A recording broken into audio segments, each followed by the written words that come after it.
ভিয়েনায় রুশ দূতাবাসের বিশাল অট্টালিকার ছাদ, সেখানে বসানো হয়েছে অদ্ভুত ও রহস্যময় কিছু সরঞ্জাম।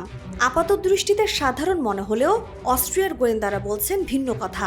তাদের দাবি, এসব সরঞ্জাম ব্যবহার করে আন্তর্জাতিক সংস্থাগুলোর স্যাটেলাইট যোগাযোগে আড়ি পাতা হচ্ছে। এই সুনির্দিষ্ট সন্দেহের উপর ভিত্তি করে রাশিয়ার ৩ কূটনৈতিককে বহিষ্কারের চূড়ান্ত সিদ্ধান্ত নিয়েছে অস্ট্রিয়া।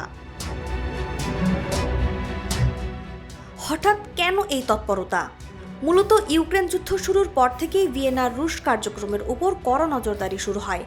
সম্প্রতি দূতাবাসের ছাদে স্থাপিত নজরদারি সরঞ্জামের ওপর তদন্ত চালিয়ে অকাট্য প্রমাণ পায় দেশটির কর্তৃপক্ষ। অভিযুক্ত ৩ কর্মীর কূটনৈতিক দায়মুক্ত প্রত্যাহারের জন্য মস্কোকে সময় দেওয়া হলেও তারা কোনো সাড়া দেয়নি। ফলে অস্ট্রিয়ার সরকার তাদের পার্সোনা নন গ্রাটা ঘোষণা করতে বাধ্য হয়। অস্ট্রিয়ার পররাষ্ট্রমন্ত্রী ভিয়াটে মেইনল রাইসিঙ্গার স্পষ্ট জানিয়েছেন, কূটনৈতিক সুরক্ষাকে ঢাল হিসেবে ব্যবহার করে গুপ্তচর বৃত্তি কোনোভাবেই সহ্য করা হবে না। এই ৩ জনকে নিয়ে ২০২২ সালের পর থেকে অস্ট্রিয়ায় এ পর্যন্ত মোট ১৪ জন রুশ কূটনৈতিককে বহিষ্কার করল।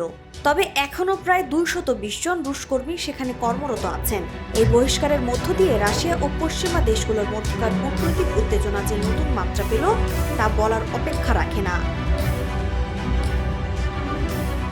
নাজমুন নাহার, উসবা, নিরপেক্ষ।